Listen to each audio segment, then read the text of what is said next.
بسم اللہ الرحمن الرحیم۔ السلام علیکم ورحمۃ اللہ وبرکاتہ۔ معزز سامعین، میں ہوں ابو عبداللہ، چینل پر خوش آمدید۔ تیسرا باب، قرآن میں یروشلم کے قصے کی ابتدا۔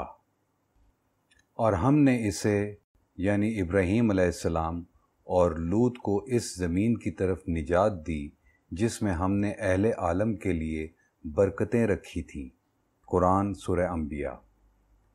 وہ قرآنی قصہ جس سے یروشلم کے ذکر کا آغاز ہوا ہے ایک سچا واقعہ ہے جس کی ابتدا سیدنا ابراہیم علیہ السلام کی بت شکنی سے شروع ہوتی ہے۔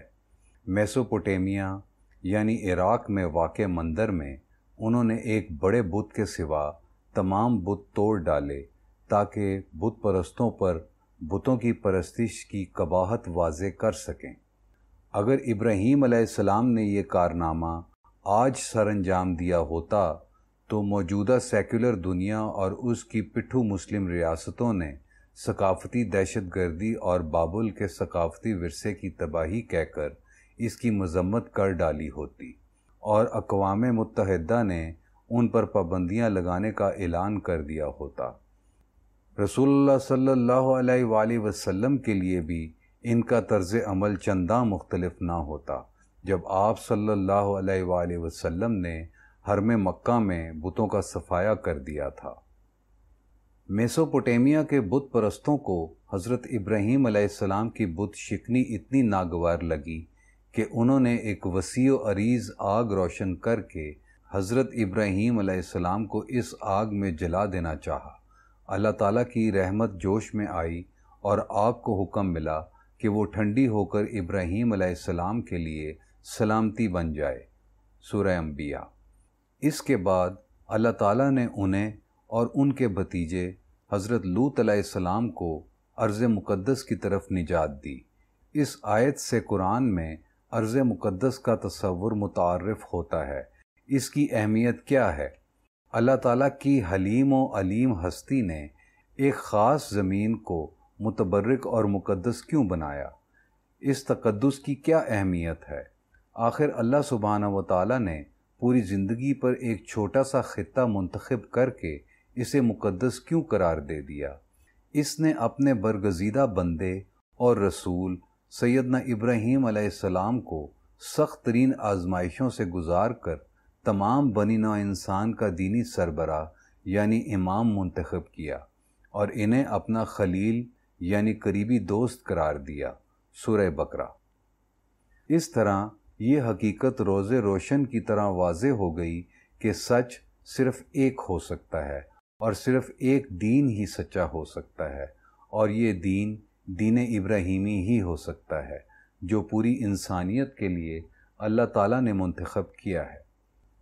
جب سچے دین کی حقانیت طے ہو گئی تو دیگر ادیان کا بطلان خود بخود واضح ہو گیا۔ لیکن جب ہم دین حق کی سچائی کی بات کرتے ہیں تو یہودی ربیوں کو یہ گراں گزرتا ہے اور وہ ہم پر اسلامی تعصب کا الزام لگا دیتے ہیں۔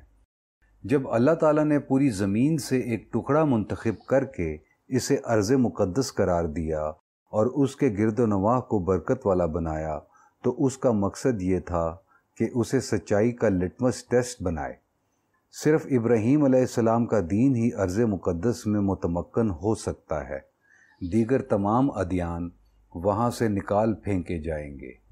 بالفاظ دیگر سچائی کو ہمیشہ ارض مقدس میں فتح نصیب ہوگی اور یہ فتح پوری دنیا کو نظر آئے گی۔ تاریخ اس وقت تک ختم نہیں ہو سکتی جب تک حق ارض مقدس میں باطل پر غالب نہ آ جائے۔ تقوی، خوف خدا، سچائی، طرز عمل کی راستی اور اللہ تعالیٰ کی مرضی کے آگے سر تسلیم خم کر دینا جیسے ایک غلام اپنے آقا کے حکم کی بجا آوری میں جھک جاتا ہے، دین ابراہیمی کی خصوصیات ہیں۔ آج کون سا دین ان خصوصیات پر پورا اترتا ہے؟ یہودیت، مسیحیت یا اسلام؟ یہ یروشلم کی تقدیر ہے کہ وہ سچ کی تصدیق کرے اور اس کتاب کا اہم مقصد ہے کہ وہ اس سچائی کو اپنے پڑھنے والوں کے سامنے واضح کر دکھائے۔ سیدنا ابراہیم علیہ السلام اور سیدنا لوط علیہ السلام اللہ تعالیٰ کی ہدایت کے مطابق ارض مقدس میں آئے تھے۔ اس کا مطلب یہ تھا کہ انہیں اور ان کی اولادوں کو وہیں رہنا ہے جب تک انہیں کوئی دوسری ہدایت وہاں سے ہجرت کی نہ مل جائے، لہٰذا وہ زمین ان کی زمین تھی۔ اب سوال یہ اٹھتا ہے کہ کیا یہ زمین انہیں غیر مشروط طور پر دی گئی تھی؟ کیا ارض مقدس کو آباد کرنے کی دعوت اس وقت بھی باقی رہے گی جب ان کی نئی نسل دین ابراہیمی کو ترک کر کے بے دین ہو جائے؟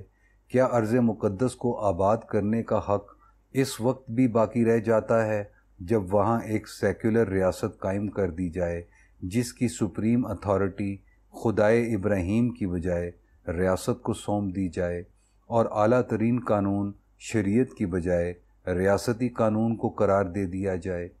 کیا اللہ تعالیٰ کے حلال کو حرام کرنے اور اس کے حرام کو حلال قرار دینے کے بعد بھی ریاست دین ابراہیم پر استوار قرار دی جا سکتی ہے؟ سامعین نوٹ کریں کہ رقم کو سود پر قرض دینا دین ابراہیمی میں اللہ تعالیٰ نے حرام قرار دیا ہے۔ یہودیوں نے توریت میں ترمیم کر کے غیر یہودیوں سے سود لینا جائز کر دیا۔ آج اس پاک زمین میں نہ صرف سود جائز کر دیا گیا ہے بلکہ کئی اور محرمات کو حلال کر دیا گیا ہے۔ دوسرا اہم سوال یہ ہے کہ جب اللہ تعالیٰ نے اس سرزمین کو پوری نوع انسانی کے لیے مقدس قرار دیا تو کیا اس کا یہ مطلب نہیں کہ جو انسان دین ابراہیمی کو قبول کر لے اسے ان برکتوں اور رحمتوں میں سے حصہ ملے جو ایمان لانے والوں کے لیے مخصوص ہیں؟ پھر ارض مقدس کی کلی ملکیت یہودیوں کو کیسے مل سکتی ہے؟ جب ہم اس کتاب میں ایسے اہم سوالات کا جواب دینے کی کوشش کریں گے تو سامعین کے لیے یہ سوال و جواب ذہن میں رکھنا بہتر ہوگا جو سیدنا ابراہیم علیہ السلام نے اپنے رب سے کیا تھا، اور جب ابراہیم کے رب نے اسے بعض احکام سے آزمائش میں مبتلا کیا تو اس نے انہیں پورا کر دکھایا۔ تب رب نے فرمایا، میں تجھے نوع انسان کا امام بناتا ہوں۔ ابراہیم علیہ السلام نے پوچھا، اور میری اولاد میں سے؟ فرمایا، میرا عہد ظالموں کو نہیں پہنچتا، یعنی ظلم و استحصال اور جبر و تشدد کرنے والے امامت کے اہل نہیں۔ قرآن سورہ بقرہ۔ قرآن جن حرکتوں کو ظلم قرار دیتا ہے ان میں عوام کو جبراً ان کے گھروں سے نکالنا اور انہیں در سے بے در کرنا شامل ہے، خصوصاً جب ان کا قصور اس کے سوا کچھ نہ ہو کہ وہ اللہ پر ایمان لائے۔ جن لوگوں سے جنگ کی گئی انہیں اجازت دی جاتی ہے کہ وہ بھی ہتھیار اٹھا لیں کیونکہ ان پر ظلم کیا گیا۔ یقیناً اللہ سب سے زیادہ طاقتور ہے کہ ان کی مدد کرے جنہیں ان کے گھروں سے نکالا گیا صرف اس لیے کہ وہ کہتے تھے کہ ہمارا رب اللہ ہے۔ قرآن سورہ حج۔ یہ بینے ہی وہی طریقہ ہے جس سے اسرائیل کی ناجائز ریاست قائم کی گئی۔ ایک اور جرم جس کی قرآن سخت مذمت کرتا ہے وہ احکام الہی کو بدلنا ہے۔ یہودیوں نے اس ظلم کا ارتکاب اس وقت کیا جب انہوں نے توریت میں تبدیلی کی اور اللہ کے الفاظ کی جگہ اپنے الفاظ لکھ دیے۔ اور اس سے بڑھ کر ظالم کون ہوگا جو اللہ پر جھوٹ باندھے یا اس کی آیات کو جھٹلائے؟ قرآن سورہ انعام۔ ہماری کتاب ابراہیم کا دین اور اسرائیلی ریاست ایسی کئی تحریفوں کی نشاندہی کرتی ہے جو یہودیوں نے کتاب اللہ میں کی۔ سیدنا موسیٰ علیہ السلام۔ ارض مقدس کا ذکر اگلی بار کوئی 500 سال کے وقفے کے بعد آتا ہے جب موسیٰ علیہ السلام یہودیوں سے کہتے ہیں کہ ارض مقدس پہنچ کر اس پر قبضہ کر لیں۔ وہ انہیں فرعون کی غلامی سے نکال چکے تھے اور اللہ تعالیٰ کی قدرت کا ایک عظیم معجزہ پیش آ چکا تھا جب سمندر 2 حصوں میں تقسیم ہو گیا تھا اور انہیں بچ کر نکل آنے کا موقع مل گیا تھا اور ان کے دشمن غرق کر دیے گئے تھے۔ صحرائی سینا سے حملے کا آغاز کیا جانا تھا۔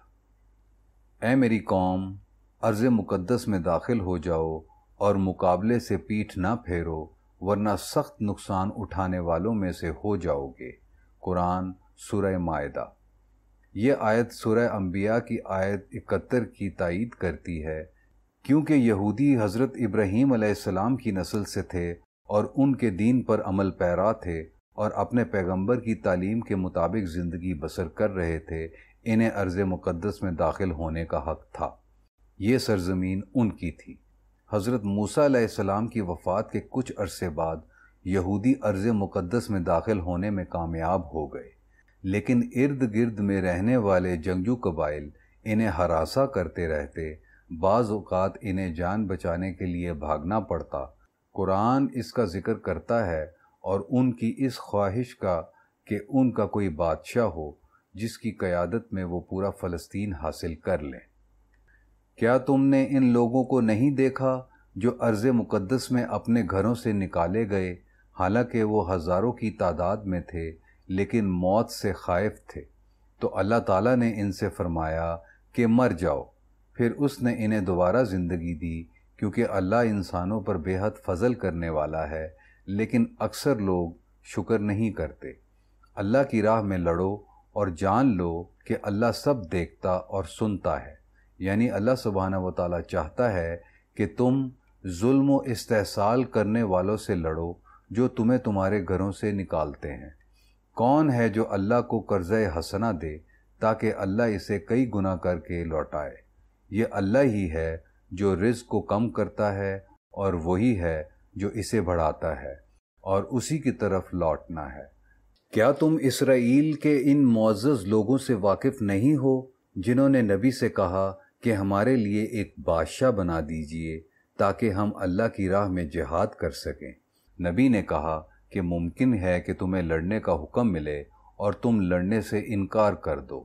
انہوں نے کہا ہم لڑنے سے کیسے انکار کریں گے جبکہ ہمیں اور ہمارے خاندانوں کو گھروں سے نکال دیا گیا ہے؟ لیکن جب انہیں لڑنے کا حکم ملا تو ایک مختصر گروہ کے سوا سب بھاگ کھڑے ہوئے۔ اللہ ظالموں کو خوب جانتا ہے۔ قرآن سورہ بقرہ۔ جس نبی نے ان سے لڑنے کا پیمان لیا تھا وہ سیمیول علیہ السلام تھے۔ یہودیوں نے لڑنے کا وعدہ تو کر لیا مگر اس کی پاسداری نہ کر سکے۔ بہرحال اصول یہ طے ہوا کہ جن لوگوں کو گھروں سے نکالا جائے انہیں لڑنے کا حق ہے، اور یہ وہ اصول ہے جو ان کی اپنی زبانوں سے بیان ہوا ہے۔ پھر یہ کس طرح ممکن ہے کہ فلسطین میں ایک ریاست وہاں کے اصل باشندوں کو وہاں سے بے دخل کر کے قائم کی جائے، ان سے ان کے کھیت اور گھر بار چھین لیے جائیں، اور وہ لوگ بھی جو خدائے ابراہیم کی عبادت کرنے والے ہوں؟ 58 برس سے زیادہ ہو چکے ہیں لیکن انہیں ان کے گھر لوٹنے نہیں دیا جا رہا۔ مصر میں ظلم و ستم سے نجات حاصل کرنے کے بعد بنی اسرائیل کو ایک بار پھر اس بابرکت زمین کی ملکیت ملی۔ بائبل بتاتی ہے کہ جوشوا نے ان کی رہنمائی فلسطین تک کی۔ قرآن میں جوشوا کا ذکر تو نہیں آیا لیکن ارض مقدس انہیں ملنے کی تصدیق آئی ہے۔ ان لوگوں کو جو زمین میں کمزور بنا دیے گئے تھے ہم نے اس زمین کا مشرقی اور مغربی حصہ عطا فرمایا جسے ہم نے برکت دی تھی، اور اس طرح تیرے رب کا وعدہ بنی اسرائیل سے پورا ہوا کیونکہ انہوں نے صبر کیا تھا، اور ہم نے فرعون اور اس کی قوم نے جو کچھ بنایا تھا اسے غارت کر کے رکھ دیا۔ قرآن سورہ اعراف۔ اس سے پہلے بنی اسرائیل نے ارض مبارک میں داخل ہونے سے انکار کر دیا تھا تو 2 افراد نے انہیں داخل ہونے پر آمادہ کرنا چاہا تھا۔ مفسرین بتاتے ہیں کہ ان میں سے ایک جوشوا تھے، لیکن ان کے متقی لوگوں میں سے 2 اللہ نے جن پر اپنا فضل کیا تھا نے کہا ان پر دروازوں سے حملہ کرو، جب تم شہر کے اندر پہنچ جاؤ گے تو تم ان پر غالب آ جاؤ گے، اور اللہ پر بھروسہ رکھو اگر تم مومن ہو۔ قرآن سورہ مائدہ۔ سلیمان علیہ السلام۔ 500 سال مزید گزرنے کے بعد قرآن ایک مرتبہ اور ارض مقدس کا ذکر کرتا ہے جب اللہ عز و جل سلیمان علیہ السلام کی بادشاہت بیان کرتے ہیں۔ ہم نے ہواؤں کو سلیمان علیہ السلام کے تابع کر دیا تھا اور وہ اس کے حکم کے مطابق چلتی تھیں۔ اس سرزمین میں جس میں ہم نے برکت رکھی اور ہم تمام چیزوں کا علم رکھتے ہیں۔ قرآن سورہ انبیاء۔ اللہ تعالیٰ کی رحمت کے سبب اسرائیل کی اسلامی ریاست دنیا کی حکمران ریاست بن گئی، اتنی شاندار ریاست جو نہ اس سے قبل کسی کو دی گئی اور نہ بعد میں۔ سیدنا سلیمان علیہ السلام کا دور اسرائیلیوں کا سنہرا دور تھا۔ محمد صلی اللہ علیہ وآلہ وسلم۔ قرآن 5ویں مرتبہ ارض مقدس کا ذکر اس وقت کرتا ہے جب وہ اس معجزاتی سفر یعنی سفر معراج کو بیان کرتا ہے، جو اللہ کے آخری رسول سیدنا محمد صلی اللہ علیہ وآلہ وسلم کو نبوت کے 12ویں سال پیش آیا، جب آپ صلی اللہ علیہ وآلہ وسلم کو راتوں رات مسجد حرام سے مسجد اقصیٰ لے جایا گیا اور پھر آپ صلی اللہ علیہ وآلہ وسلم کو آسمانوں کی سیر کرائی گئی۔ پاک ہے وہ ذات جو لے گئی اپنے بندے یعنی محمد صلی اللہ علیہ وآلہ وسلم کو راتوں رات مسجد حرام سے مسجد اقصیٰ تک، جس کے گرد و نواح کو ہم نے برکت دی تاکہ اسے اپنی کچھ نشانیاں دکھائیں۔ بے شک اللہ سب سننے اور دیکھنے والا ہے۔ قرآن سورہ بنی اسرائیل۔ مسجد اقصیٰ کے متعلق تفصیل ہمیں حضور صلی اللہ علیہ وآلہ وسلم کی حدیث سے ملتی ہے۔ جابر بن عبداللہ رضی اللہ تعالی عنہ سے روایت ہے کہ انہوں نے اللہ کے رسول صلی اللہ علیہ وآلہ وسلم کو یہ کہتے سنا کہ جب قریش نے میری بات کا یقین نہ کیا تو اللہ نے یروشلم کو میری آنکھوں کے سامنے کر دیا اور میں نے اس کی تفصیل دیکھ کر بیان کی۔ صحیح بخاری۔ نبی اکرم صلی اللہ علیہ وآلہ وسلم نے مسلمانوں کو منع فرمایا کہ 3 مقامات کے سوا ثواب کی نیت سے سفر کا قصد نہ کریں، جو یہ ہیں مسجد حرام، مسجد نبوی اور مسجد اقصیٰ۔ صحیح بخاری۔ سنن ابو داؤد میں حضور صلی اللہ علیہ وآلہ وسلم کی یہ حدیث ملتی ہے۔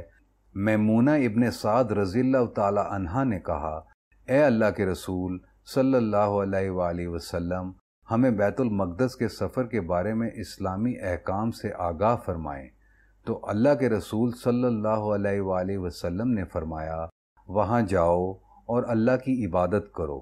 لیکن اس وقت تمام شہر جنگ سے متاثر تھے، اس لیے آپ صلی اللہ علیہ وآلہ وسلم نے فرمایا، اگر تم وہاں نہ جا سکو تو چراغوں کے لیے کچھ تیل ہی بھجوا دو۔ جنرل ٹائٹس کے زیر کمان رومن فوج نے جب یروشلم پر حملہ کیا تو سیدنا سلیمان علیہ السلام کے ہیکل کو تباہ کر دیا۔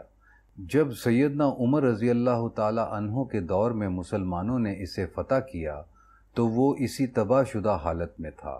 انہوں نے حکم دیا کہ ایک خالی جگہ مسجد اقصیٰ کی تعمیر کی جائے تاکہ انبیاء کی سرزمین میں اللہ تعالیٰ کی عبادت دوبارہ شروع ہو سکے۔ چوتھا باب، قرآن کا اعلان ارض مقدس بشمول یروشلم بنی اسرائیل کو عطا کی گئی تھی۔ جب موسیٰ علیہ السلام نے اپنی قوم سے کہا، اللہ تعالیٰ کی نعمت کو یاد کرو کہ اس نے تم میں سے نبی اٹھائے اور تمہیں بادشاہ بنایا اور تمہیں وہ کچھ دیا جو کسی قوم کو نہیں دیا، اے قوم ارض مقدس میں داخل ہو جاؤ اور لڑائی سے پیٹھ نہ پھیرو ورنہ سخت خسارہ پاؤ گے۔ قرآن سورہ مائدہ۔ ڈینیل پائپس اپنے آرٹیکل یروشلم مسلمانوں سے زیادہ یہودیوں کے لیے اہم ہے میں مسلمانوں کا یروشلم پر دعویٰ مسترد کرتا ہے اور کہتا ہے کہ یروشلم کا ذکر قرآن میں ایک مرتبہ بھی نہیں آیا۔ یہ سچ ہے کہ لفظ یروشلم قرآن میں مذکور نہیں، لیکن اس کا سبب یروشلم کا اہم نہ ہونا نہیں بلکہ مشیت ایزدی کی مصلحت ہے، جس کے تحت ہر راز اپنے وقت پر ہی منکشف ہوتا ہے۔ قرآن یروشلم کا ذکر ایک بستی کے طور پر کرتا ہے جسے تباہ کر دیا گیا تھا اور اس کے باشندوں پر پابندی تھی کہ وہ وہاں لوٹ کر نہیں جا سکتے اور نہ وہاں اقتدار حاصل کر سکتے تھے۔ یہ پابندی اس وقت تک تھی جب تک یاجوج و ماجوج نہ کھل جائیں۔ سورہ انبیاء۔ یروشلم کا عربی نام بیت المقدس احادیث میں کئی مرتبہ آیا ہے۔ یہ امر حیرت انگیز ہے کہ ڈاکٹر پائپس نے قرآن کی ان آیات کو قطعاً نظر انداز کر دیا جن میں اللہ تعالیٰ نے ارض مقدس یروشلم جس کا دل ہے بنی اسرائیل کو دینے کا اعلان کیا ہے۔ جب موسیٰ علیہ السلام نے یہودیوں کو فرعون کی غلامی سے چھڑایا اور ایک معجزے سے انہیں سمندر پار کروایا تو انہوں نے حکم دیا، اے قوم، ارض مقدس میں داخل ہو جاؤ اور جنگ سے پیٹھ نہ پھیرو، کیونکہ ایسا کرنا تمہارے عقیدے کے خلاف ہوگا، ورنہ تم سخت خسارہ اٹھاؤ گے۔ انہوں نے جواب دیا، وہاں جابر لوگ بستے ہیں اور جب تک وہ وہاں رہتے ہیں تب تک ہم وہاں نہ جائیں گے، اور اگر وہ وہاں سے نکل گئے تو ہم وہاں جائیں گے۔ عہد نامہ قدیم۔ تب خدا کا خوف رکھنے والے دو افراد نے کہا، توریت کی روح سے جاشوا اور کیلب، جن پر اللہ کا فضل ہوا تھا، ان پر سامنے کے دروازے سے حملہ کرو، اگر تم اندر داخل ہو گئے تو تم ضرور فتح یاب ہوگے، اور اللہ پر بھروسہ کرو اگر تم ایمان رکھتے ہو۔ قرآن سورہ مائدہ۔ انہوں نے کہا، ہم وہاں یعنی ارض مقدس میں کبھی داخل نہ ہوں گے، تم اور تمہارا رب جائیں اور ان سے لڑیں، ہم تو یہیں بیٹھے ہیں۔ موسیٰ علیہ السلام نے کہا، اے رب، میرا اختیار صرف اپنی جان پر ہے اور اپنے بھائی پر، پس تو ہم میں اور نافرمان گناہ گاروں میں فرق کر دے۔ تو اللہ نے حکم دیا، ان پر وہ سرزمین 40 سال تک حرام رہے گی، وہ سینائی میں 40 سال بھٹکتے رہیں گے، ان نافرمان گناہ گاروں کے لیے غم نہ کرو۔ قرآن سورہ مائدہ۔ قرآن کریم میں اور مقامات پر بھی یہی بات دہرائی گئی ہے کہ ارض مقدس یہودیوں کو دی گئی تھی۔ فرعون نے ارادہ کیا کہ زمین سے بنی اسرائیل کا نام و نشان مٹا دے، تو ہم نے اسے اور جو اس کے ہمراہ تھے ان کو غرق کر دیا۔ اس کے بعد ہم نے بنی اسرائیل سے کہا کہ ارض مقدس میں آرام سے رہو۔ قرآن سورہ بنی اسرائیل۔ اور فرمایا، ہم نے اس قوم کو جو زمین میں کمزور تھی مبارک زمین کے مشرق و مغرب کا وارث بنا دیا ہے، اور بنی اسرائیل سے ان کے صبر کے سبب اللہ کا اچھا وعدہ پورا ہوا، اور ہم نے فرعون اور اس کی قوم نے جو کچھ بنایا تھا اسے غارت کر دیا۔ قرآن سورہ اعراف۔ یہ بات حیرت ناک ہے کہ یہودی اور صہیونی علماء نے نہایت ہوشیاری سے قرآن کے ان اعلانات کو نظر انداز کیا جن میں ارض مقدس یہودیوں کو عطا کرنے کا ذکر آیا ہے۔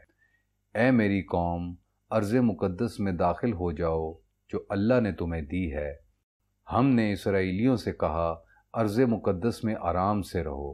ہم اس قوم کو جو زمین میں کمزور تھی مبارک زمین کے مشرق و مغرب کا وارث بنا دیا ہے، اور بنی اسرائیل سے ان کے صبر کے سبب اللہ کا اچھا وعدہ پورا ہوا۔ وہ سامعین جو خلوص سے فلسطین کی تقدیر سے متعلق سچ تک پہنچنا چاہتے ہیں، سنجیدگی سے غور کریں کہ یورپین یہودی، صہیونی اور اسرائیلی علماء کس طرح قرآن میں موجود حقائق سے روگردانی کر رہے ہیں۔ یہ کتاب اس تعجب خیز رویے کی وضاحت کرتی ہے۔ یہ وضاحت اس امر میں پوشیدہ ہے کہ انہوں نے توریت میں رد و بدل کر کے ارض مقدس کی وراثت کی شرائط کو ہٹا کر اسے غیر مشروط وراثت میں بدل دیا۔ اس فراڈ کو جو توریت میں کیا گیا ہے قرآن بے نقاب کرتا ہے۔ یہ فراڈ کیا ہے؟ 5واں باب، ارض مقدس کی وراثت کی شرائط۔ اور ہم نے زبور میں نصیحت کے بعد یہ قانون لکھ دیا تھا کہ ارض کے وارث میرے نیک بندے ہوں گے۔ قرآن سورہ انبیاء۔ اگر ڈاکٹر پائپس قرآن کی عبارت سے واقف ہوتے جس کے تحت ارض مقدس یہودیوں کو دیا گیا، اور یہ ناممکن ہے کہ وہ واقف نہ ہوں، تو انہیں پوچھنا چاہیے تھا کہ مسلمانوں کو کیا حق تھا کہ یہودیوں کو ارض مقدس سے نکالیں جسے اللہ تعالیٰ نے انہیں دیا تھا۔ انہوں نے یہ سوال اس لیے نہیں اٹھایا کہ اس طرح ایک پنڈورا باکس کھل جاتا۔ پہلی وجہ یہ ہے کہ وہ قرآن کی طرف توجہ نہیں کرنا چاہتے، خصوصاً جہاں وہ یہودیوں اور ارض مقدس کے متعلق کلام کرتا ہے، اور دوسری یہ کہ قرآن کی ایک آیت میں بتایا گیا ہے کہ ارض مقدس کی وراثت مشروط ہے۔ صاف ظاہر ہے کہ قرآن نے مندرجہ بالا آیت میں زمین کا لفظ پوری زمین کے لیے نہیں بلکہ زمین کے ایک خاص ٹکڑے یعنی ارض مقدس کے لیے استعمال کیا ہے، کیونکہ اگر ایسا نہ ہوتا تو یہ ایک صریح غلط بات ہوتی، آج بھی اور تاریخ کے اعتبار سے بھی۔ اس کتاب کے لکھتے وقت پوری دنیا کے جو حکمران ہزاریہ سربراہی کے لیے نیو یارک میں جمع ہیں، وہ اس ریاکار، زوال آمادہ، استحصالی اور یقینی طور پر خدا بیزار بے دین نظام کے ممکنہ نمائندے ہیں، اور اس خون چوسنے والے اعلیٰ طبقے کی نمائندگی کرتے ہیں جس نے بنی نوع انسان کو غلام بنا رکھا ہے۔ لیکن اللہ سبحانہ و تعالیٰ کا ہر حرف ہمیشہ صحیح ہوتا ہے، وہ کبھی غلط نہیں ہو سکتا۔ اس لیے اس آیت میں زمین یا علاقے کا لفظ روئے زمین کے لیے نہیں ہو سکتا، تو پھر وہ کس زمین کا ذکر ہے؟ اس سوال کا جواب توریت اور زبور میں واضح طور پر موجود ہے، حتیٰ کہ اناجیل میں بھی، لیکن ان کے تراجم ایسے ہیں کہ اس کی شناخت نہیں ہو سکتی۔ وہ ارض مقدس ہے لیکن ترجموں میں اسے زمین لکھ دیا گیا ہے۔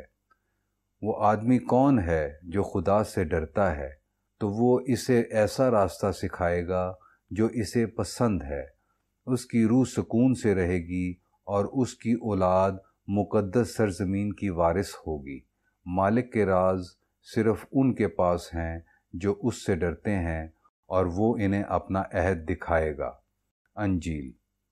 لیکن کمزور ارض مقدس کے وارث ہوں گے اور ہمیشہ وہیں رہیں گے بشرطے وہ راست رو رہیں۔ انجیل۔ کمزوروں پر رحمت ہوگی کیونکہ وہ مقدس سرزمین کی وراثت پائیں گے۔ میتھیو۔ لفظ زمین یا علاقے کا ثبوت اس ضمن میں قرآن میں ملتا ہے جہاں بتایا گیا ہے کہ اسرائیلی 2 مرتبہ زمین میں فساد پھیلائیں گے، یعنی زبردست استحصال اور ظلم کا مظاہرہ کریں گے۔ اور ہم نے کتاب میں اسرائیلیوں کو صاف طور پر بتا دیا تھا کہ وہ 2 مرتبہ زمین میں فساد یعنی ظلم و ستم اور استحصال پھیلائیں گے اور بے انتہا خود سری کا مظاہرہ کریں گے۔ قرآن سورہ بنی اسرائیل۔ اس امر پر اجماع ہے کہ یہاں زمین سے مراد مقدس سرزمین ہے، اور یوں تمام سماوی صحیفے ایک آواز ہو کر کہتے ہیں کہ ایمان اور راست روی ہی وہ شرائط ہے جن کی بنا پر یہودی ارض مقدس کا قانونی قبضہ حاصل کر سکتے ہیں اور وہاں رہ سکتے ہیں۔ لیکن کسی نے توریت کو دوبارہ لکھ کر ان شرائط کو ختم کر دیا۔ اس نے لکھا، اس لیے جان لو کہ تمہاری راست روی کی وجہ سے تمہارے خداوند خدا نے یہ اچھی سرزمین نہیں دی، بلکہ تم گردن اکڑانے والے لوگ ہو۔ کتاب استثنا۔ ڈاکٹر پائپس کے لیے اس جھوٹ کا دفاع کرنا ممکن نہ ہوگا جو اللہ سبحانہ و تعالیٰ اور دین ابراہیمی پر باندھا گیا ہے۔ دراصل اس کے لیے زیادہ ذہانت، اخلاقی فراست اور روحانی بصیرت درکار نہیں کہ اس بیان کا جھوٹا ہونا معلوم ہو جائے۔ یہ اس کامل ہستی کے عدل کامل سے مناسبت نہیں رکھتا۔ یہ در حقیقت ایک جال سازی ہے، اور یہ اس لیے روا رکھی گئی ہے کہ خداوند عالم کی شرائط کو نابود کیا جا سکے۔ اگر تمام زمین میں سے ایک چھوٹا سا ٹکڑا اللہ تعالیٰ نے پاک سرزمین بنانے کے لیے منتخب کیا تھا تو پھر اس نے وہ گردن اکڑانے والے لوگوں کو غیر مشروط طور پر کیوں دے دیا، چاہے وہ راست رو ہوں یا راست روی کے اصولوں کو بری طرح پامال کر دیں۔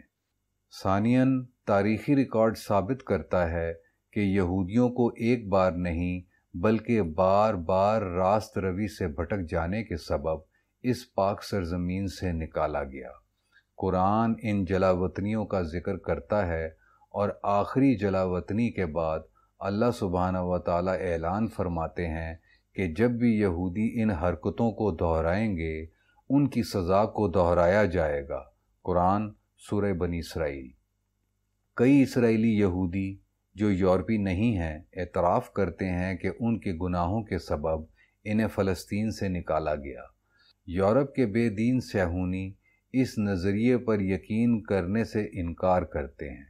یہودی ہماری دلیل کا یہ جواب دیتے ہیں کہ کتاب استثناء کی آیت کا مقصد صرف یہ تھا کہ انہیں یاد دہانی کی جا سکے کہ وہ سرزمین انہیں ان کے جد امجد حضرت ابراہیم علیہ السلام کی راست روی کے سبب دی گئی تھی۔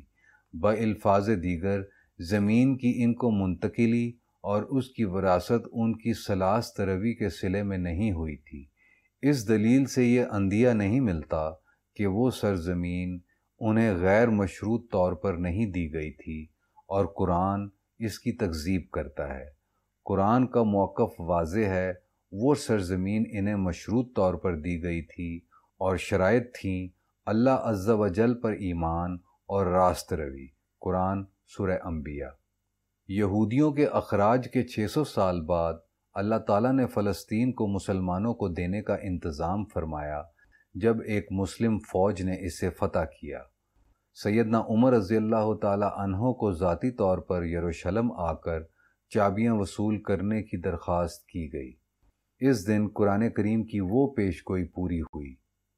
وہ اللہ ہی ہے جو تم کو ارض مقدس کا خلیفہ بنائے گا اور تم میں بعض کے درجے بڑھائے گا تاکہ وہ تمہارا اس بخشش پر امتحان کر سکے، کیونکہ تمہارا رب سزا دینے میں بہت سریع ہے، نیز نہایت معاف کرنے والا رحیم بھی ہے۔ قرآن سورہ انعام۔ یاد رہے کہ بنی اسرائیل کو تمام لوگوں سے زیادہ دیا گیا تھا۔ اللہ تعالیٰ نے اعلان کر دیا کہ ارض مقدس کی وراثت مسلمانوں کو ملے گی، اور اس طرح اس سرزمین میں سچ غالب آیا۔ جب سے یہ وراثت انہیں ملی ہے، ایک مختصر مدت کے سوا وہ اس پر 1200 سال سے زیادہ حکومت کر رہے ہیں۔ یہ ایک صریح ثبوت ہے اور اس حقیقت کا کہ مسلمانوں کے اقتدار کو رضائے ربانی حاصل ہے۔ یروشلم پر اپنے دعوے کی تائید میں یہودی اسکالرز کو مسلمانوں کے فلسطین پر طویل اقتدار کی کوئی توجیہ پیش کرنی چاہیے۔ جب یورپ کے غیر اسرائیلی صہیونیوں نے اسرائیلی یہودیوں کو یہ فریب دیا کہ فلسطین میں ان کی دوبارہ آباد کاری کو آسمانی تائید حاصل ہے، اور اس طرح انہوں نے ارض مقدس پر قبضہ جمانے کی ایک مجنونانہ کوشش کی، تو اصلی یہودیوں کے لیے ایک کھلی نشانی موجود تھی کہ وہ جھوٹ بول رہے ہیں، کیونکہ وہ رب ابراہیم پر ایمان اور راست روی دونوں سے محروم تھے، اور جب یہ صہیونی ریاست قائم ہوئی تو وہ کسی جدید لادین ریاست کی طرح شرک اور کفر پر مبنی تھی۔ جدید بے دین ریاستیں شرک اور کفر پر قائم ہیں، جو دین ابراہیمی کی مکمل نفی ہے، اور اسرائیل کی بنیاد بھی یہی تھی۔ اس حقیقت کی مکمل صراحت آپ کو حصہ دوم میں ملے گی۔ چھٹا باب، یہود کا وراثت کی شرائط کو توڑنا اور بطور سزا ارض مقدس سے اخراج۔ اور ہم نے یہود کو پہلے ہی آگاہ کر دیا تھا کہ وہ 2 مرتبہ ارض مقدس میں فساد پھیلائیں گے اور بڑا بننے کی کوشش کریں گے، اور انہیں دونوں مرتبہ اس کی سزا ملے گی۔ جب پہلی نافرمانی سرزد ہوئی تو ہم نے اپنے ان بندوں کو بھیجا جو سخت جنگجو تھے، جو ان کے گھروں کے اندر گھس گئے، اور ہمارا وعدہ پورا ہو کر رہا۔ اس کے کچھ عرصے بعد ہم نے تمہاری اولاد اور دولت سے مدد کی اور تمہاری تعداد بڑھا کر تمہیں ان پر غالب کر دیا۔ اگر تم نیکی کرو گے تو اپنے لیے، اور اگر نافرمانی کرو گے تو اس کا خمیازہ خود ہی بھگتو گے۔ پھر جب دوسری سزا کا وقت آیا تو ہم نے نئے دشمنوں کو تم پر غلبہ عطا کر دیا، اور انہیں اسی طرح ہیکل میں گھسنے دیا جیسے پچھلے حملہ آور گھسے تھے، اور انہوں نے وہاں خوب تباہی پھیلائی۔ قرآن سورہ بنی اسرائیل۔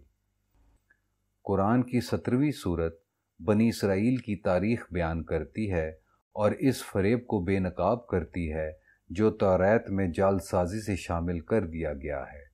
اس لیے جان لو کہ تمہاری راست روی کی وجہ سے تمہارے خدا نے تمہیں یہ اچھی زمین تمہیں نہیں دی، اس لیے کہ تم گردن اکڑانے والے لوگ ہو۔ توریت کتاب استثناء۔ یہ بیان اس لیے جھوٹا ہے کہ اس کے ذریعے اس بنیادی اسلامی عقیدے کو بدلنے کی کوشش کی گئی ہے کہ اچھے اعمال کا بدلہ اچھا اور برے اعمال کا برا نکلتا ہے۔ ارض مقدس یہود کو غیر مشروط طور پر نہیں دی گئی۔ اس طرح یہود کو یہ دلیل دینے کا موقع ملتا ہے کہ اگر انہوں نے راستی اور سلامت روی سے انحراف بھی کیا تب بھی ارض مقدس ان سے نہ چھینی جائے گی، کیونکہ حضرت ابراہیم علیہ السلام راست روی پر قائم تھے، اس لیے یہ سرزمین انہیں اور ان کے آنے والی نسلوں کو دی گئی تھی، لہٰذا راست روی سے ہٹ کر بھی وہ انہی کی ملکیت رہے گی، کیونکہ توریت کی اس جعلی آیت کی روح سے وہ انہیں غیر مشروط طور پر دی گئی تھی۔ اس لیے ان باتوں کو تم اپنے دل اور اپنی جان میں محفوظ رکھنا اور نشان کے طور پر ان کو اپنے ہاتھوں پر باندھنا، اور وہ تمہاری پیشانی پر ٹیکوں کی مانند ہوں، اور اپنے بچوں کو سکھاؤ، گھر میں رہو تو انہیں پڑھتے رہو، اور انہیں اپنے گھروں کے دروازوں پر لکھ کر لگا لو کہ تم اور تمہارے بچے اس زمین میں رہیں گے، اور مالک نے قسم کھائی ہے کہ جب تک زمین کے اوپر آسمان قائم ہے تم اس زمین میں بستے رہو گے، اگر تم ان ہدایات کی پیروی کرو جو میں نے تمہیں دی ہیں، اس کے راستے پر چلتے ہوئے اور اس سے محبت کرتے ہوئے، تو تمہارا مالک ان سب قوموں کو اس سرزمین سے نکال دے گا۔ تم ان قوموں کو بھی وہاں سے نکال سکو گے جو تم سے تعداد میں زیادہ اور قوت میں بڑھ کر ہیں۔ ہر وہ جگہ جہاں تمہارا قدم پڑے گا تمہارا ہوگا۔ تمہاری زمین ویرانوں سے لبنان تک اور فرات سے مغربی سمندر تک ہوگی۔ تمہارا خداوند خدا تمہارا خوف تمہاری سرزمین پر طاری کر دے گا، جیسا کہ اس نے تم سے وعدہ کیا تھا۔ کتاب استثناء۔ لیکن کتاب استثناء میں یہ دونوں بیان جھوٹے ہیں جہاں تک وہ سلامت روی کی شرط کو نظر انداز کرتے ہیں۔ قرآن صرف اس شرط کی تصدیق کرتا ہے، بلکہ کم از کم 2 ایسے موقعوں کی یاد دلاتا ہے جب بنی اسرائیل نے دین ابراہیم کی خلاف ورزی کی اور راست روی کو ترک کر دیا، تو اللہ تعالیٰ جل شانہ نے انہیں اس سرزمین سے بے دخل کر دیا۔ پہلے موقع پر جو 587 برس قبل از مسیح پیش آیا، بیبیلون کی ایک فوج نے یروشلم کا محاصرہ کر لیا، پھر شہر کو جلا ڈالا، شہریوں کو ہلاک کر دیا اور ہیکل سلیمانی کو تباہ کر دیا، اور آبادی کے بہترین حصے کو غلام بنا کر بیبیلون لے گیا۔ نبی جرمایہ علیہ السلام نے پیش گوئی کی تھی کہ ایسا ہوگا۔ یہ بالکل قرآن مجید میں اللہ سبحانہ و تعالیٰ کے ارشاد کے مطابق تھا کہ ہم کسی قوم کو اس وقت تک تباہ نہیں کرتے جب تک وہاں ایک نذیر نہ بھیج دیں۔ قرآن سورہ بنی اسرائیل۔ جن مصنفین نے زبور لکھی ہے وہ خدائی سزا کو تسلیم نہیں کرتے، لہٰذا شکایت کرتے ہیں، یا خدا، قوموں نے آپ کی وراثت پر حملہ کر دیا، آپ کی مقدس عبادت گاہ کو تباہ کر ڈالا اور یروشلم کو ملبے کا ڈھیر بنا دیا۔ زبور۔ انہیں یہ سزا اس لیے دی گئی کہ انہوں نے اور باتوں کے علاوہ توریت کے حلال کو حرام کر دیا اور حرام کو حلال کر ڈالا۔ انہوں نے توریت کی عبارت بدل ڈالی تاکہ غیر یہود سے سود لینا حلال کر سکیں۔ تو اپنے بھائی کو سود پر قرض نہیں دے گا، وہ رقم ہو یا اناج، کیونکہ بعض اوقات لین دین میں اناج بھی استعمال ہوتا تھا۔ نہ کسی ایسی چیز کو سود پر دے گا جو سود پر دی جاتی ہے۔ کسی اجنبی یعنی جو یہودی نہیں کو البتہ سود پر قرض دے سکتا ہے۔ کتاب استثناء۔ ہماری 2 کتابیں اسلام میں ربا کے حرام ہونے کی اہمیت اور قرآن اور سنت میں ربا کی حرمت اس موضوع پر تفصیل سے روشنی ڈالتی ہیں۔ دوسرے موقع پر انہیں انبیاء کو قتل کرنے کے جرم میں ارض مقدس سے نکالا گیا۔ انہوں نے حضرت زکریا علیہ السلام کو مسجد کے اندر قتل کیا۔ ان کے بیٹے حضرت یحییٰ علیہ السلام کو دھوکے سے قتل کیا۔ حضرت عیسیٰ علیہ السلام نے کوئی لگی لپٹی رکھے بغیر صریح الفاظ میں اس سنگین جرم کی مذمت کی۔ ان جرائم کے سبب دانش خداوندی نے کہا، میں ان میں اپنے نبی اور رسول بھیجوں گا، جن میں سے بعض کو وہ ستائیں گے اور بعض کو وہ قتل کر دیں گے، تو میں ازل سے اب تک بہائے جانے والے تمام لہو کا انتقام یہود کی اس نسل سے لوں گا، اور حابیل سے زکریا جو قربان گاہ اور بیت اللہ کے درمیان قتل ہوئے تک کے خون کی سزا میں اس نسل کو دوں گا۔ لیوک۔ اس کے علاوہ انہوں نے فخر کیا کہ انہوں نے حضرت عیسیٰ ابن مریم علیہ السلام کو قتل کیا، لیکن اللہ تعالیٰ نے انہیں بچا لیا۔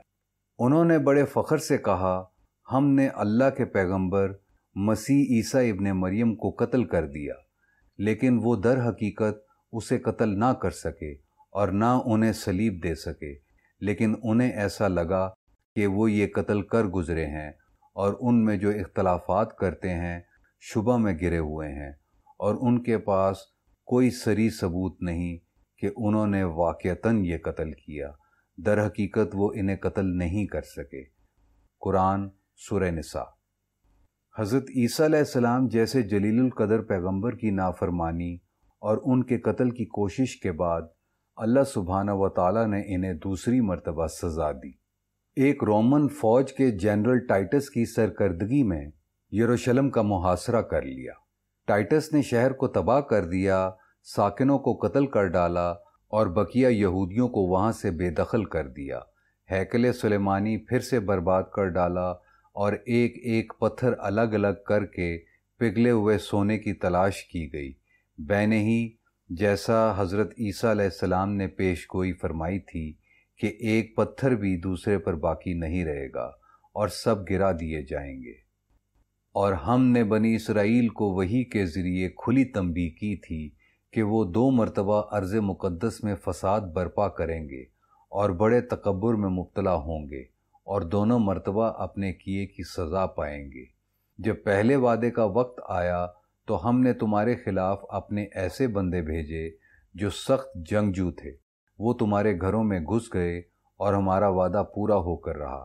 پھر ہم نے تمہیں اولاد اور دولت سے مدد دی اور تمہاری تعداد میں ہمیشہ سے زیادہ اضافہ کر دیا، اور ہم نے کہا اگر تم نیکی کرو گے تو اپنے لیے کرو گے اور برائی کرو گے تو اپنے لیے۔ اور جب دوسری تنبیہ کے پورے ہونے کا وقت آیا تو ہم نے نئے دشمن تمہارے خلاف کھڑے کر دیے اور انہیں اس سے نہ روکا کہ وہ تمہیں ذلیل کریں اور ہیکل سلیمانی میں گھس جائیں جیسے دشمن اس سے پہلے گھسے تھے، اور مفتوحہ علاقہ کو مکمل طور پر برباد کر ڈالیں۔ قرآن بنی اسرائیل۔ عنقریب میں تمہیں نافرمانوں کے گھر دکھاؤں گا کہ وہ کس طرح ویران پڑے ہیں۔ قرآن سورہ اعراف۔ قرآن ہیکل کا ذکر بطور مسجد کرتا ہے جو 2 مرتبہ تباہ کیا گیا، لیکن اس سے قبل وہ رسول اللہ صلی اللہ علیہ وآلہ وسلم کے معجزاتی سفر معراج کا ذکر کرتا ہے۔ مسجد حرام سے مسجد اقصیٰ تک نہایت پاک ہے وہ ہستی جو لے گئی راتوں رات اپنے بندے کو مسجد حرام سے مسجد اقصیٰ تک، جس کے ماحول کو ہم نے برکت عطا کی تاکہ ہم اسے اپنی بعض نشانیاں دکھا سکیں، بے شک وہ دیکھنے اور سننے والا ہے۔ قرآن سورہ بنی اسرائیل۔ قرآن جس مسجد کا ذکر کر رہا ہے وہ ہیکل سلیمانی کے سوا کوئی اور نہیں ہو سکتی، جسے برگزیدہ نبی سلیمان علیہ السلام نے تعمیر کیا تھا اور جو 2 مرتبہ تباہ ہوئی۔ نبی کریم صلی اللہ علیہ وآلہ وسلم نے اس کی تصدیق کی ہے۔ قرآن سے یہ بھی معلوم ہوتا ہے کہ ان کے سفر کا مقصد بعض نشانیاں دیکھنا تھا جو غالباً یروشلم کے مقدر کے بارے میں تھیں۔ یہود کو دوسری مرتبہ سزا دینے کے بعد، جس میں ارض مقدس سے ان کا خروج شامل تھا، اللہ سبحانہ و تعالیٰ نے ان پر واضح کر دیا کہ اگر وہ ارض مقدس کی وراثت کی شرائط کی خلاف ورزی کریں گے جن میں ایمان اور راست روی شامل ہیں تو انہیں پھر وہی سزا دی جائے گی، لیکن اگر تم نے اپنی شرائط وراثت پامال کیں اور اپنی حرکت دہرائی تو ہم اپنی سزا کو دہرائیں گے، یعنی تمہیں پھر سے ارض مقدس سے نکال پھینکیں گے۔ قرآن بنی اسرائیل۔ یروشلم کی تقدیر اس آیہ کریمہ میں صاف الفاظ میں بیان کر دی گئی ہے، اور یہ ان سب امور کے باوجود ہے۔ کیمپ ڈیوڈ یا کہیں اور ہونے والے معاہدے جو فلسطین کے سیکولر قومی نمائندوں اور سیکولر یورپی یہودیت کے درمیان ہوئے۔ امریکی سینٹ اور ایوان نمائندگان کی قراردادیں، جنہوں نے برطانوی پارلیمنٹ کی جگہ اسرائیل کے ہمدرد اعظم کی ذمہ داریاں سنبھال لیں۔ اقوام متحدہ کی سلامتی کونسل یا جنرل اسمبلی کی قراردادیں، جس نے عالمی حکومت کا تاثر قائم کیا ہوا ہے۔ یروشلم کی تقدیر صاف طور سے اس بے دین، زوال پذیر اور استحصالی معاشرے میں نظر آتی ہے جو اس وقت اسرائیل میں قائم ہے اور جس نے ارض مقدس کو ناپاک کر رکھا ہے۔ اس کا کچھ حصہ اس کتاب کے حصہ دوم میں ریاست اسرائیل کے سیاسی شرک کے ضمن میں بیان کیا گیا ہے، اور جو ربا کی شکل میں اس کی معیشت میں جھلکتا ہے۔ یہ اسرائیل کی تقدیر ہے کہ وہ اسی سزا کا مستحق ہے جو پہلے بھی 2 بار اسے مل چکی ہے۔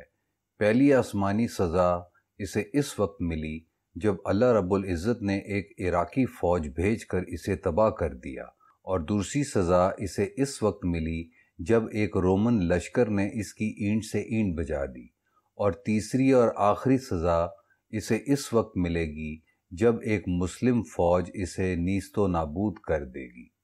یروشلم میں جو خدائی نشانیاں رسول اکرم صلی اللہ علیہ وآلہ وسلم کو معراج کے سفر کے دوران دکھائی گئی تھیں، وہ اور باتوں کے علاوہ یروشلم کی تقدیر کے بارے میں تھیں۔ شاید یہ ڈینیل پائبس کی نگاہ میں نہ آ سکے۔ اللہ کے آخری رسول صلی اللہ علیہ وآلہ وسلم نے آخری دور کو دیکھا۔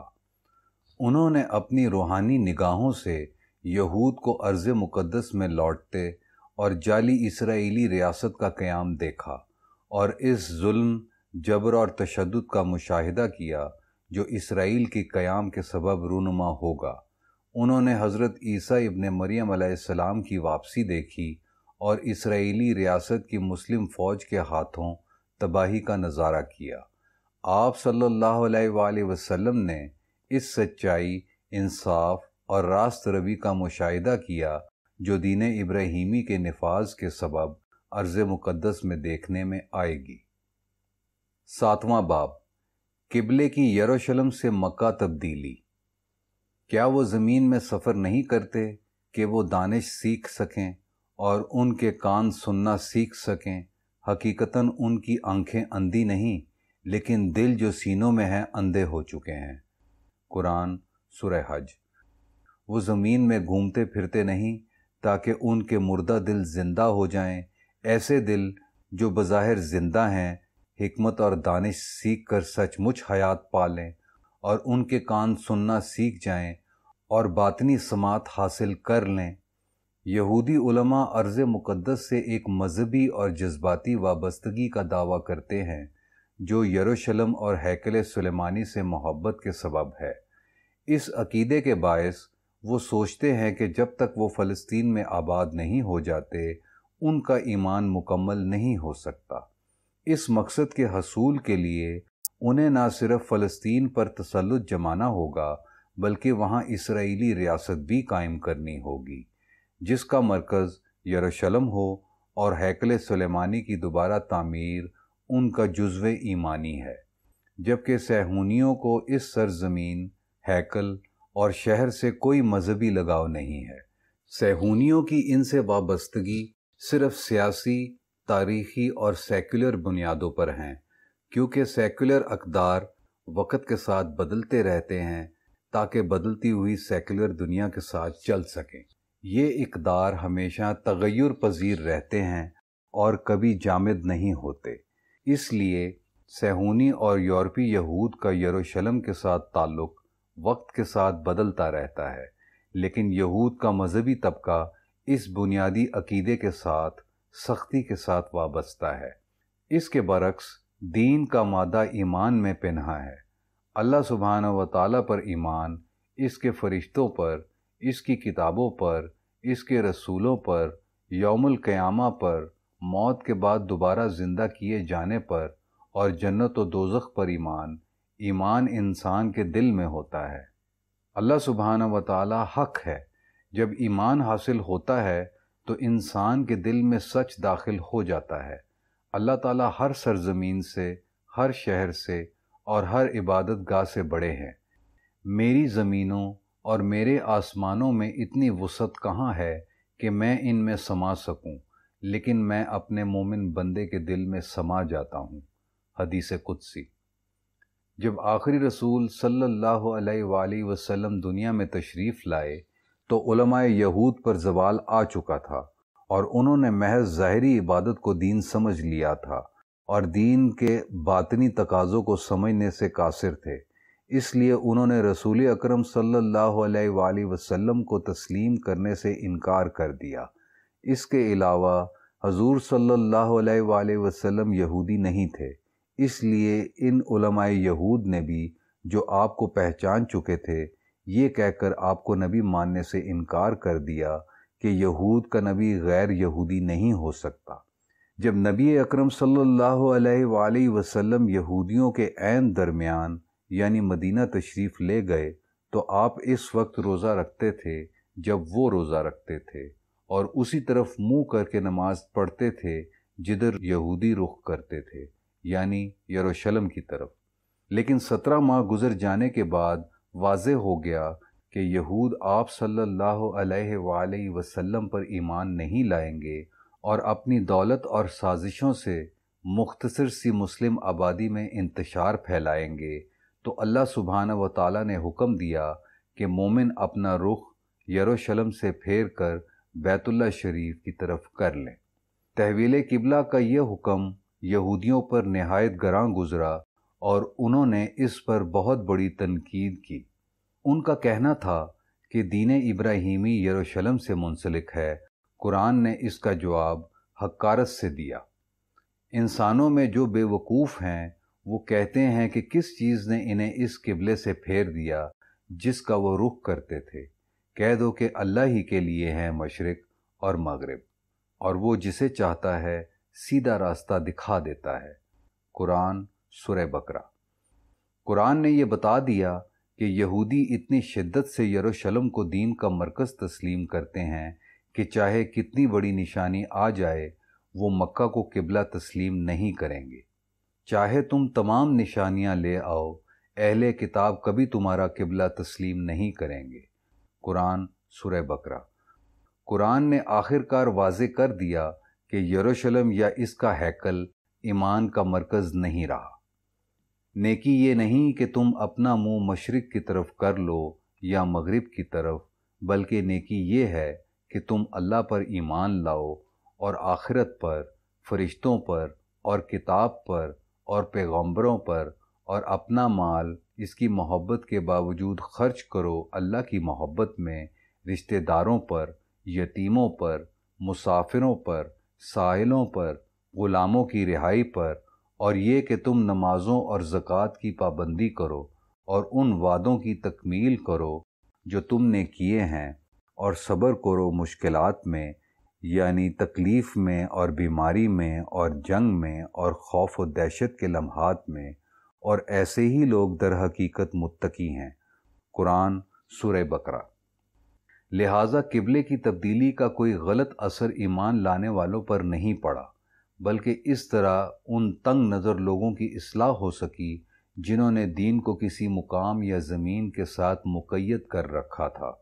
یہودیوں کو بتایا گیا کہ محمد صلی اللہ علیہ وآلہ وسلم یہودی نہیں ہیں، اور انہوں نے یروشلم سے اپنا رخ پھیر لیا ہے، اور انہوں نے یروشلم کو آزاد کرانے کی کوشش بھی نہیں کی، لیکن اس کے باوجود وہ خدائے ابراہیم کے سچے رسول ہیں، اور جو دین وہ لے کر آئے ہیں وہ سچا ابراہیمی دین ہے، جس پر موسیٰ علیہ السلام، داؤد و سلیمان علیہ السلام اور مسیح ابن مریم ایمان لائے۔ تحویل قبلہ نشاندہی کرتا ہے کہ یروشلم دین کی بنیاد نہیں، نیز یہ بھی کہ قوموں کی امامت یہود سے لے کر محمد صلی اللہ علیہ وآلہ وسلم کی امت کو دے دی گئی۔ اگر تحویل قبلہ پر غضب الہی نازل نہ ہوا تو اس کے معنی ہیں کہ ایک سچا نبی یروشلم سے رخ پھیر کر بھی نبی ہی رہتا ہے، اور دین مقام کا نہیں بلکہ احکام الہی کا پابند ہے۔ تحویل قبلہ کے بعد نہ صرف نبی اکرم صلی اللہ علیہ وآلہ وسلم اپنے عہدے پر فائز رہے، بلکہ اللہ تعالیٰ نے انہیں یہودیوں پر ایک شاندار فتح بھی عطا کی، جن کا دعویٰ تھا کہ وہ اللہ کے پسندیدہ بندے ہیں۔ نہ ہی اہل اسلام کے کوئی سیاسی مفادات تھے جو تحویل قبلہ سے پورے ہوتے ہوں۔ قرآن اس حقیقت کی تصدیق کرتا ہے کہ محمد صلی اللہ علیہ وآلہ وسلم اور ان پر ایمان لانے والے دین ابراہیم کے سچے پیروکار ہیں۔ بلا شبہ انسانوں میں ابراہیم علیہ السلام کے سب سے قریب وہ ہیں جنہوں نے ان کی پیروی کی اور جنہوں نے اس نبی یعنی محمد صلی اللہ علیہ وآلہ وسلم کی پیروی کی اور جو ایمان لائے، اور اللہ مومنوں کا دوست اور مددگار ہے۔ قرآن سورہ آل عمران۔ اس اعلان کے مضمرات واضح ہیں۔ محمد صلی اللہ علیہ وآلہ وسلم کے پیروکاروں ہی کو یروشلم کی وراثت کا حق ہے، اور یہ یروشلم کی تقدیر ہے کہ وہ اس سچائی کی تصدیق کرے۔ یہود کے لیے اللہ کے رحم کا مستحق بننے کا موقع۔ یہود نے سنہرے بچڑے کی پرستش کر کے جب موسیٰ علیہ السلام کوہ طور پر تشریف لے گئے تھے اور توریت میں تحریف کر کے تاکہ حرام کو حلال کر سکیں، اور حضرت عیسیٰ علیہ السلام کے قتل پر فخر کر کے اپنے عہد نامہ کی صریح، مسلسل اور شرمناک خلاف ورزی کی، اللہ تعالیٰ نے ان نافرمانیوں کا جواب اس طرح دیا کہ ان کے لیے توبہ کا ایک آخری موقع عنایت فرمایا۔ اس موقع سے فائدہ اٹھا کر وہ اپنے شرمناک گناہ معاف کرا سکتے تھے اور آخرت میں اللہ تعالیٰ سے رحمت کی امید کر سکتے تھے۔ توبہ کا یہ آخری موقع انہیں اس وقت ملا جب آخری نبی حضرت محمد صلی اللہ علیہ وآلہ وسلم عرب کے ان پڑھ لوگوں میں مبعوث ہوئے۔ اگر یہود ان پر ایمان لے آتے تو اللہ تعالیٰ کی رحمت اور بخشش کے امیدوار بن سکتے تھے۔ اللہ تعالیٰ نے ان کے شیطانی جرائم کے باوجود یہ موقع محض اپنی رحمت سے عطا فرمایا۔ یہ آخری موقع عرب کے پیغمبر محمد صلی اللہ علیہ وآلہ وسلم تھے۔ ان پر ایمان لا کر انہیں قبول کر کے وہ اللہ تعالیٰ کی خوشنودی حاصل کر سکتے تھے اور اس سخت ترین سزا سے بچ سکتے تھے جو ان کا مقدر بن چکی تھی۔ یہ وعدہ قرآن کی اس عبارت میں ملتا ہے۔ اللہ تعالیٰ نے فرمایا، میں جسے چاہوں عذاب دیتا ہوں، مگر میری رحمت تمام چیزوں پر محیط ہے۔ میں اپنی رحمت میں انہیں شامل کروں گا جو نیکوکار ہیں، پابندی سے زکوٰۃ دیتے ہیں اور جو ہماری نشانیوں پر ایمان لاتے ہیں۔ وہ جو اس نبی امی پر ایمان لائیں جس کا ذکر وہ اپنی کتابوں میں لکھا پاتے ہیں، توریت اور انجیل میں، کیونکہ وہ انہیں نیکی کا حکم دیتا ہے اور بدی سے روکتا ہے، پاک چیزیں ان کے لیے حلال کرتا ہے اور ناپاک چیزیں ان پر حرام کرتا ہے، اور ان پر سے وہ بھاری بوجھ اتارتا ہے جن کے تلے وہ دبے ہوئے تھے۔ پس جو اس پر ایمان لائے، اس کی توقیر کی اور اس روشنی کی پیروی کی جو اس پر نازل ہوئی، وہی بھلا پائیں گے۔ قرآن سورہ اعراف۔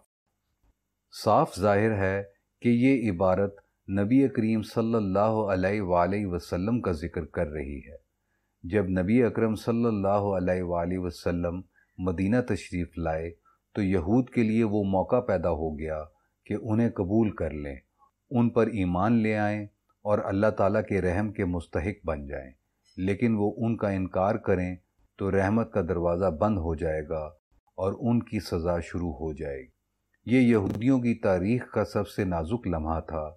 وقت جیسے رک گیا تھا تاکہ اس تمثیل کا نظارہ کر سکے۔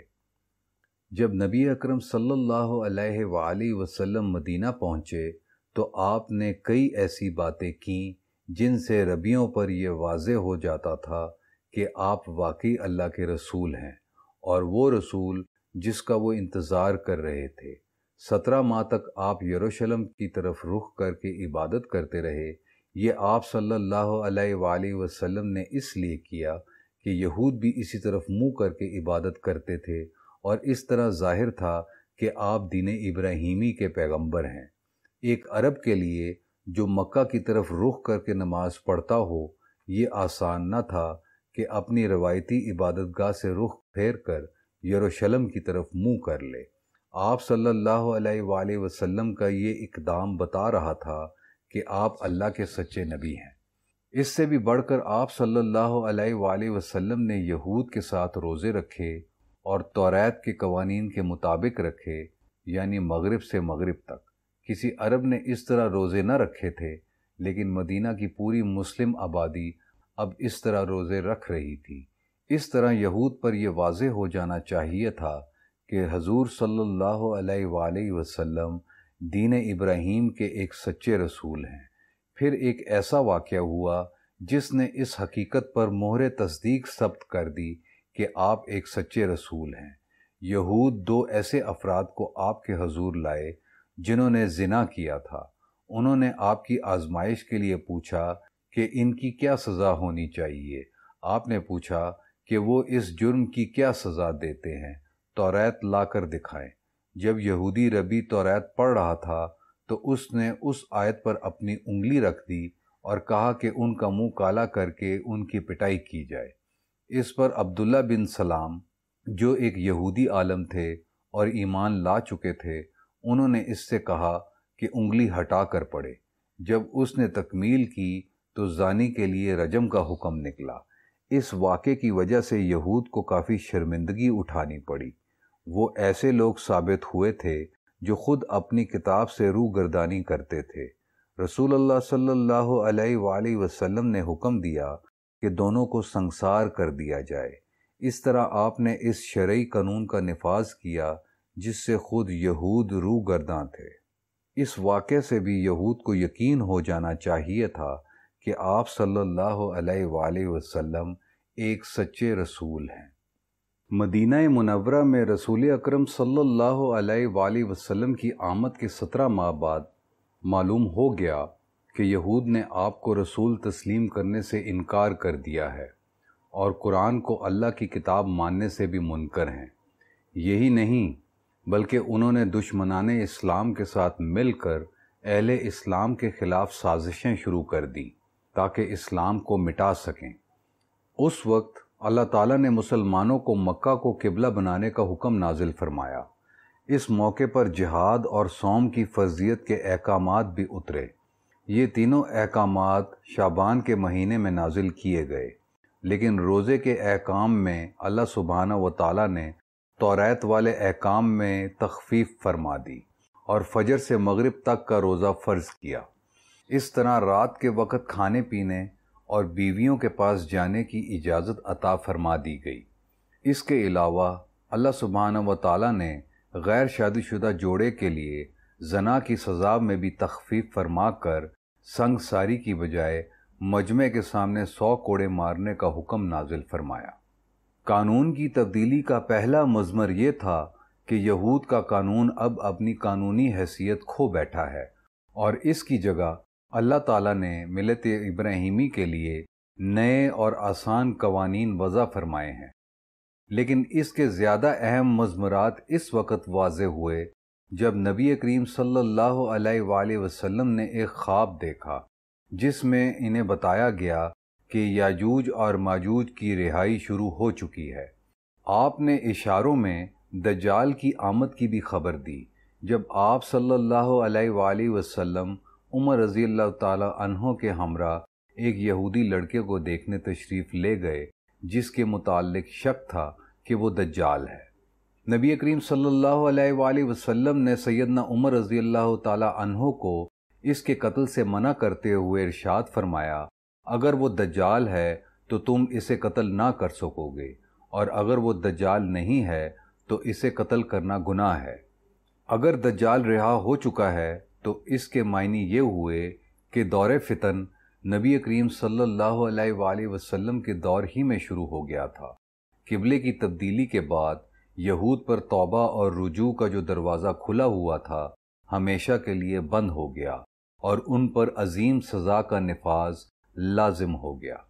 اب یہود کو ارض مقدس کی وراثت کبھی نہیں ملے گی۔ انہیں ارض مقدس پر تسلط یاجوج ماجوج کی وجہ سے ملا ہے، قرآن سورہ انبیاء۔ لیکن اس کا یہ مطلب ہرگز نہیں کہ اس کی وجہ سے وہ اپنی سزا سے بچ جائیں گے۔ انہیں خداوند عالم کی طرف سے اتنی سخت سزا ملے گی جتنی پہلے کسی قوم کو نہیں دی گئی انشاءاللہ۔